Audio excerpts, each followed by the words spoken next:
अंतरराष्ट्रीय युवा विद्वान, जैन दर्शन में यूनिवर्सिटी टॉप व गोल्ड मेडलिस्ट, जैन सिद्धांत एवं न्याय विषयों को सरलता से समझाने वाले, यूएसए, इंग्लैंड, ऑस्ट्रेलिया आदि अनेक देशों में जैन धर्म की महती प्रभावना करने वाले, पंडित टोडरमल पुरस्कार, युवा विद्वत रत्न आदि अनेक पुरस्कारों से सम्मानित मूर्धन्य विद्वान डॉक्टर संजीव कुमार गोधा जयपुर द्वारा जानिए धर्म का मर्म।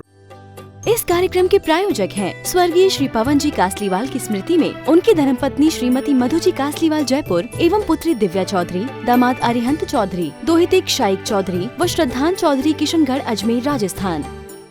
नमो सिद्धाणम नमो आयरेयाणम नमो वजायाणम नमो लोये सव्यसाहुणम। ओंकारं बिंदु संयुक्तं नित्यं ध्यायन्ति योगिनः कामदं मोक्षदं चैव ओंकाराय नमो नमः। अविरल शब्द घनोग प्रक्षालित सकल भूतल मल कलंका मुनि विरूपासित तीर्था सरस्वती हरतु नो दुरितान्। अज्ञानतिमिरान्धानां ज्ञानाञ्जन शलाकया चक्षुरुन्मिलितं येन तस्मै श्री गुरुवे नमः। श्री परम गुरुवे नमः। परम्पराचार्य गुरुवे नमः। सकल कलुष विध्वंसकं श्रेयसां परिवर्धकं धर्म संबंधकं भव्य जीव मन प्रतिबोधकारकं पुण्य प्रकाशकं पाप प्रणाशकमिदं शास्त्रं श्री संयम प्रकाश नामधेयम् अस्य मूल ग्रंथ कर्तारे श्री सर्वज्ञ देवास्त उत्तर ग्रंथ कर्तारे श्री गणधर देवा प्रतिगणधर देवा तेषां वचनानुसारमास आचार्य श्री कुंदामनाय आचार्य सूर्यसागरेण विरचितं श्रोतारः सावधानतया शृण्वन्तु सावधानतया शृण्वन्तु। मंगलम भगवान वीरो मंगलम गौतमो गणी मंगलम कुंदाद्यो जैन धर्मोस्तु मंगलम सर्वमंगल मांगल्यम सर्वकल्याणकारिकम प्रधानम सर्वधर्माणां जैनम जयतु शासनम जैनम जयतु शासनम जैनम जयतु शासनम।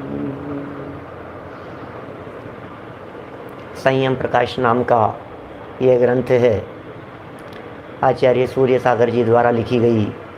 यह सुंदर रचना श्रावकों के लिए क्या खाने योग्य है और क्या नहीं खाने योग्य है, इस तरह का अपना यह प्रकरण चल रहा था। बातें बहुत ही महत्वपूर्ण हैं, उपयोगी भी है, समझने योग्य भी है, क्योंकि श्रावकों का जीवन कैसा होता है ये यदि हम श्रावक लोग नहीं जानेंगे तो कैसे अपने जीवन का उत्तम रीति से निर्वाह कर पाएंगे। इसलिए हमारा घर कैसा होना चाहिए, हमारे घर में भोजन सामग्री कैसी होनी चाहिए, हमारा खान पान किस तरह का होना चाहिए, ये बातें यहाँ कही जा रही है।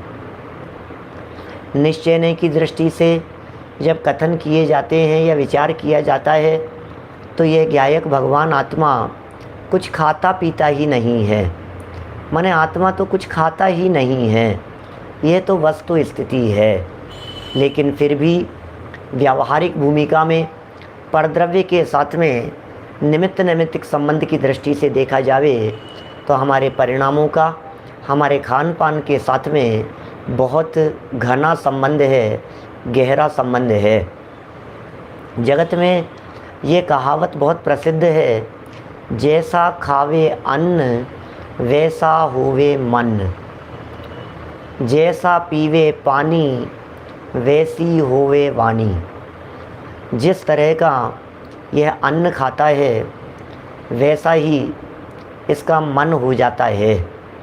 इसका मतलब मन की पवित्रता में खान पान की पवित्रता एक बहुत बड़ा रोल प्ले करती है।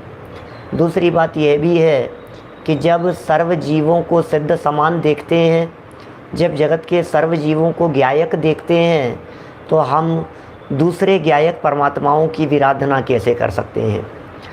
यह भी एक बहुत महत्वपूर्ण विचारणीय बात है। इसलिए भी अभक्ष्य पदार्थों का भक्षण स्वयं में ही छूट जाता है।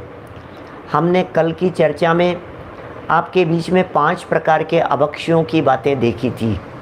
अभक्ष्य 5 प्रकार के हैं। एक त्रसघात कहे, त्रसघात, एक बहुघात कहे। बहुघात जिसमें अनंत जीवों का घात होता हो, त्रसघात जिसमें बहुत सारे त्रस जीवों का घात होता हो। एक प्रमाद कह कर के पुकारा यहाँ, जिसे नशा कारक भी हम कह सकते हैं। प्रमाद कारक या नशा कारक, नशा बढ़ाने वाली वस्तुएं, वे भी अभक्ष्य है। इसी तरह से एक अनिष्ट प्रकार का अभक्ष्य, ये कुछ अलग हटके अलग प्रकार का था। ये अनिष्ट वो अभक्ष्य है जो सच में तो अभक्ष्य नहीं है। वे पदार्थ तो खाने योग्य हैं, लेकिन वर्तमान परिस्थिति हमारी खाने योग्य नहीं है, इसलिए उन्हें अभक्ष्य कहा गया है। वो अनिष्ट है। इसके पश्चात एक कहा अनुपसेव्य। अनुपसेव्य कह रहे हैं। अनुपसेव्य क्या है? जिसका सेवन उत्तम पुरुषों के लिए योग्य ना हो, वह अनुपसेव्य नाम का अभक्ष्य होता है। पेज नंबर 232, 232 नंबर पेज देखिए। इनके बाद ये सब चीज़ों को अभक्ष्य बतलाने वाली 2 गाथाएं प्राकृत बद्ध है, वे नीचे दी गई है, मैं नीचे पढ़ रहा हूँ। 232 पेज पर पहला और दूसरे नंबर की गाथा यहाँ दी है। पंचवरी चौवि गई, विष कर गे असब मठिय, राई भोयण गंचिय, बहुविय अनंत संधाना,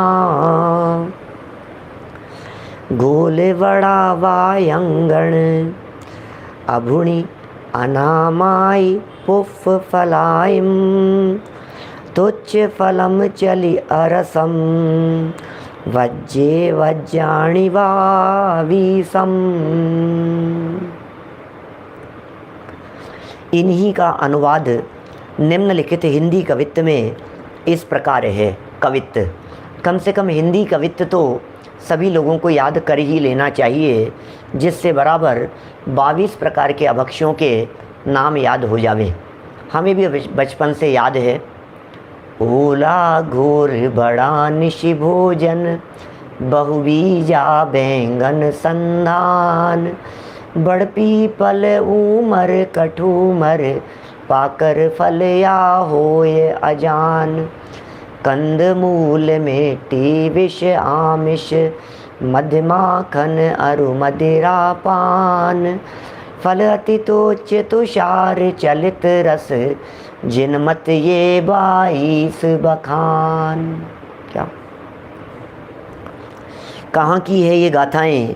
ये तो यहाँ नहीं दिया है, लेकिन 1 नंबर और 2 नंबर डाला है। कहीं किसी मूल ग्रंथ की ये गाथाएं हैं। आप पद्यानुवाद याद करें तो 22 अभक्ष्यों के नाम क्रमशः आपको याद हो जाएंगे, जिन मत में ये 22 कहे गए हैं। जिन मत ये 22 बखान, या फिर ये 22 अभक्ष्य बखान, ऐसा भी कहीं शब्द मिल जाता है। जैनेंद्र भगवान के मत में इन 22 प्रकार की वस्तुओं को अभक्ष्य कह करके पुकारा गया है। अब अर्थ तो आगे लिखा है, लेकिन एक बार इन हिंदी पंक्तियों से ही आप देख लेवें। सुंदर है पंक्तियाँ। मैं तो चाहता हूँ हर व्यक्ति को ये याद होनी चाहिए, घर के बच्चे को ये 22 प्रकार के अभक्ष्यों के नाम पता होना चाहिए। अरे नाम ही पता नहीं होंगे तो हम छोड़ेंगे कैसे? नाम ही पता नहीं होंगे तो हम त्याग किस प्रकार से करेंगे?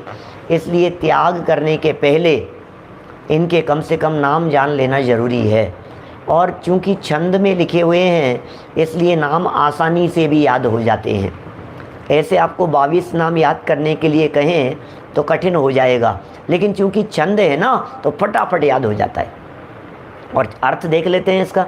देखिए, ओला ओला, अभी इन सब की चर्चा आगे करने वाले हैं, इसलिए यहाँ मैं ज़्यादा अर्थ नहीं करूँगा। ओला 1 नंबर, घोल बड़ा है, दही बड़े जैसा समझिए। निशी भोजन माने रात्रि भोजन। बहुबीजा, बहुबीज वाले, बहुबीजा की अलग व्याख्या है, अभी होगी 2 मिनट बाद। बैंगन, बैंगन, और फिर संधान, संधान कहते हैं अचार को, अचार मुरब्बा, ये संधान कहलाता है। पीपल, बड़, ऊमर, कठूमर और पाकर, ठीक है ना। ऊमर, कठूमर और पाकर, इसको गूलर भी कहते हैं, इस पाकर को। अंजीर भी, अंजीर तो कठूमर उमर के लिए प्रयोग किया जाता है। देखिए ये फल, 5 फलों के नाम दे दिए। या होय अजान, अजान फल हों, वो भी खाने योग्य नहीं हैं, जिन्हें हम जानते ना हों। कंदमूल माने जमी कंद हो गए।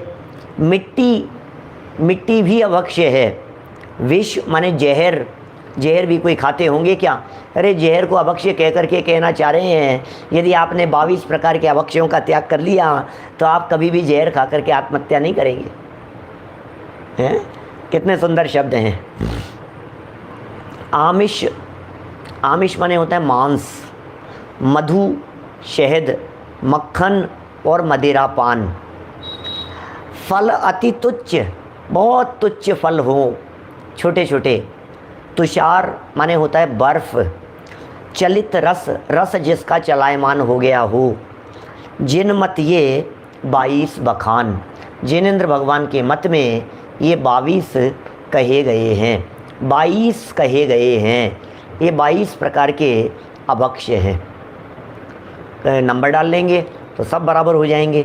चलिए फटाफट पढ़ते हैं, ज़्यादा लंबे समय तक अभक्ष्य सेवन भी ठीक नहीं है, इसलिए लगभग ये 2-2.5 पेज का प्रकरण है। सरल है, थोड़ा फास्ट पढ़ेंगे तो पूरा हो जाएगा आज, फिर कल नए प्रकरण की चर्चा करेंगे। अर्थ लिखा है सामने 233 नंबर पेज पर, यही तो है जो अभी मैंने किया है, यही तो अर्थ है। 1 नंबर ओला, 2 द्विदल, घोल बड़ा माने द्विदल। रात्रि भोजन, बहुबीजा, बैंगन, संधाना माने मुरब्बा, अचार। फिर पीपल, बड़का फल, ऊमर, कठूमर, पाकर फल, अजान फल जिन्हें जानते नहीं हैं। कंदमूल है ना, कंदमूल, जमी कंद। मिट्टी, विष, इसके आगे 16 नंबर छूट गया है, 16 नंबर लगा सकते हैं आगे, है ना। विष 15 नंबर हो गया और मांस हो गया 16 नंबर पर, 16 नंबर हो गया मांस। फिर 17 शहद, 18 शराब। फिर 19 नंबर अति तुच्छ फल, गलती से 10 छपा है, ये 19 है। फिर 20 नंबर बर्फ़,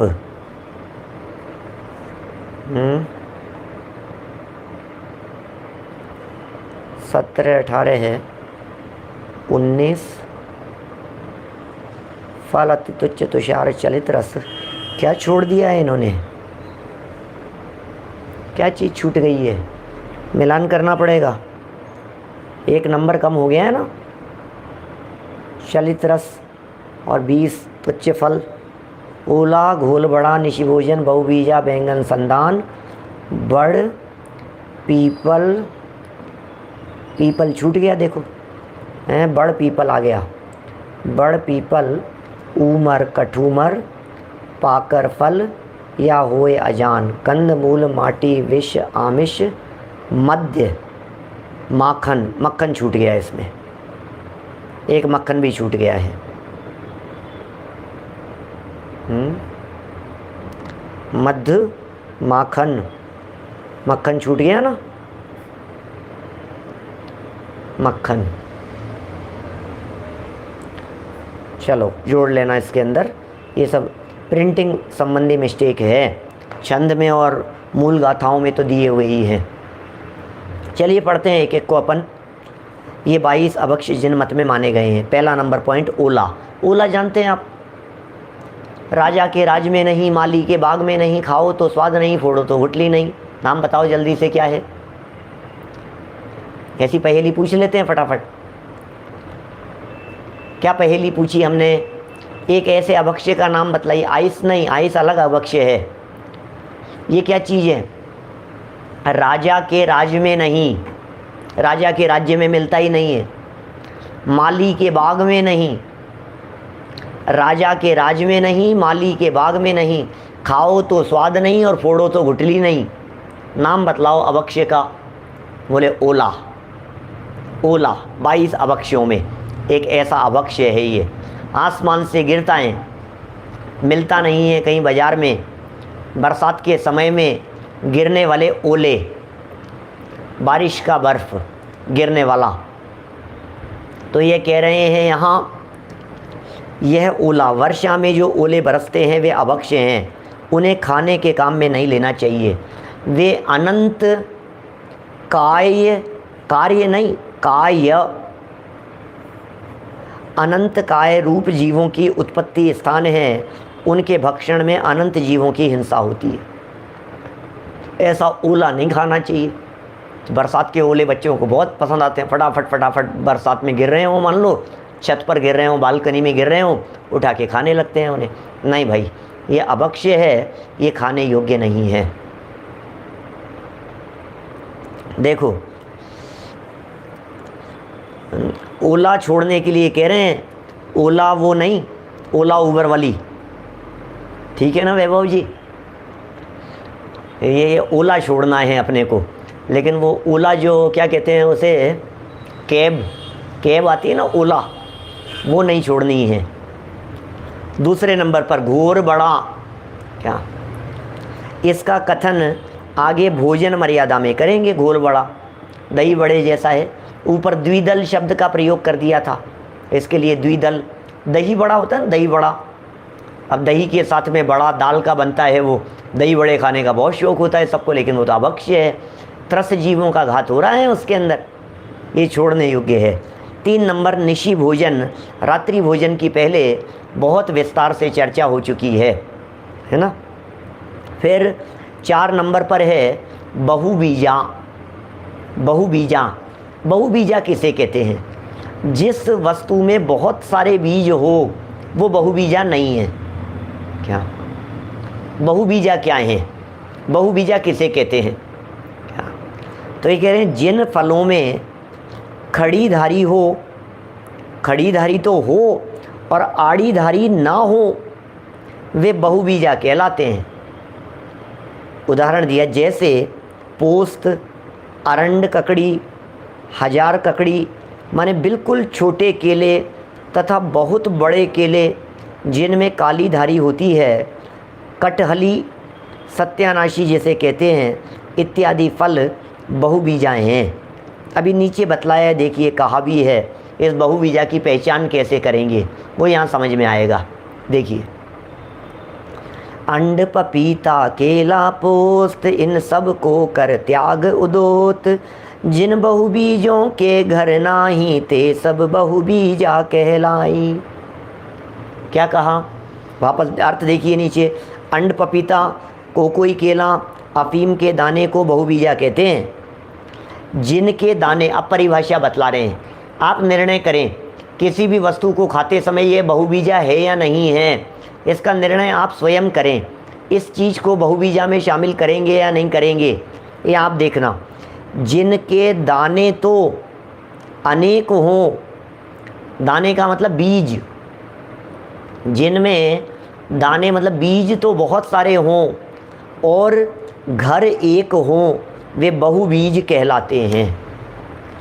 माने ऐसे खाने की पदार्थ होंगे जिन पदार्थों में उनको खोला हमने, तो जैसे अनार के दाने होते हैं ना, तो अनार के दाने तो एक घर में एक होते हैं। जैसे मक्का के दाने होते हैं, तो मक्का के भी वो घर बने होते हैं, वो मक्का के दाने तो एक घर में एक होते हैं, ठीक है ना। लेकिन घर तो हो एक और उसमें बीज हो अनेक, एक घर में अनेक बीज, ये बहुबीजा कहलाते हैं, ठीक है ना। अब ये देखिएगा आप, बहुत तरह की चीज़ें इसमें निकल कर के सामने आएगी। ये सीताफल वगैरह जो हैं ये तो बहुबीजा हैं ही, है ना। चलिए और आगे बढ़ते हैं। परिभाषा यहाँ बतला दी है, जिनमें दानों के लिए, माने जिनके बीज के लिए वस्तु, जिनमें बीज होते हैं ना बहुत सारे, जैसे पपीते में बीज होते हैं, अमरूद में बीज होते हैं, तरबूज में बीज होते हैं, खरबूज में बीज होते हैं, समझ लीजिए टमाटर में बीज होते हैं, भिंडी में बीज होते हैं, लौकी में बीज होते हैं। तो बीज तो किस में नहीं होते हैं? सब में बीज होते हैं क्या? तो बीज तो सब में है, तो सारे बीज वाले और सब में बहुत सारे बीज होते हैं, फिर तो अकेला आम रह जाएगा आपका। नहीं नहीं, बहुत सारे बीज वाले का चक्कर नहीं है। बीज भले ही बहुत सारे हों उनमें, लेकिन बहुत सारे बीज होने पर भी उनको खोल देने पर उनके बीज के लिए अलग अलग घर बने हुए होते हैं। बीजों के लिए जो बीज होते हैं, आप देखिएगा, जांच पड़ताल करेंगे तो बात ख्याल में आएगी। जैसे अनार बहुबीजा थोड़ी ना है, मैं तो समझाने के लिए कह रहा हूँ कि एक घर में एक होता है ऐसा। अब जिसमें घर तो एक हो बीज का, और उस बीज के एक घर में 2 4 5 10 बीज हों ऐसे छोटे छोटे से, और दूसरे दूसरे एक ही घर में कई कई बीज हो, वो बहुबीजा कहलाता है ऐसा। चलिए देखिएगा, ये सब गुत्थियाँ इसी प्रकार की हैं जिनके संदर्भ में कोई बहुत ज़्यादा खुलासे नहीं मिलते हैं। इसलिए यथासंभव जैसा अपन नेट पर सर्च करके, विशेष ज्ञानियों से संपर्क करके, और लक्षण तो यहाँ बतलाई दिए हैं, है ना, ठीक है ना। दोष वाली ही चीज़ें बता रहे हैं यहाँ सब। ये सब वही बतला रहे हैं जिन पदार्थों के सेवन करने में बहुत दोष होता हो, इसीलिए उन्हें अभक्ष्य कहा गया है। जिनके सेवन करने में बहुत सारे जीवों का घात होता हो, वास्तव में तो यही मूल दोष होता है। बैंगन कह रहे हैं यहाँ, बैंगन, ये अंड पपीता का अर्थ जो है ना, ये भी कोई कच्चे पपीते जैसा है। बहुत छोटा कच्चा पपीता होता है ना, उसको अंड, मतलब पपीते के अंड जैसा भी कह सकते हैं उसे, अंड पपीता कहते होंगे। देखिए बैंगन, बैंगन तो जानते ही हैं, भरता बनाते थे लोग, दुनिया में बैंगन का भरता सुनते हैं। इसको कहीं कहीं भट्टा और बटाटे, बैंगन एवं रींगने आदि नाम से कहते हैं। अब सब जगह पर अलग अलग नाम हैं इसके। इसमें प्रत्यक्ष में 2 इंद्रिय जीव चलते फिरते दिखाई देते हैं। बैंगन में चलते फिरते हुए जीव चलते हैं, इसलिए ये त्याज्य हैं। सारांश ये है कि इनके भक्षण से बहुत जीवों की हिंसा होती है, बहुत जीव राशि की हिंसा होती है। इसलिए बैंगन, जो लोग बैंगन बनाते हैं ना, मतलब कभी वो डायरेक्ट डालते हैं उसको, पूरे बैंगन को, और अंदर में सब सीज जाते हैं।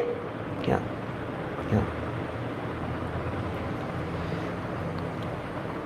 अंड पपीता अलग प्रकार का होता होगा। देखिए भैया, हम तो बहुत लिमिटेड खाते हैं और लिमिटेड घर में आता है, हम तो बहुत सीमित मात्रा में लेने वाले हैं। तो आप लोग तलाशना उनको, देखना, और फिर यदि आपके घर में आता ही नहीं है तो फिर काय को माथा पचाते हो, फिर उसको अजान फल जान करके छोड़ देना उसको, और क्या करना है। लिमिटेशन हो जाना चाहिए।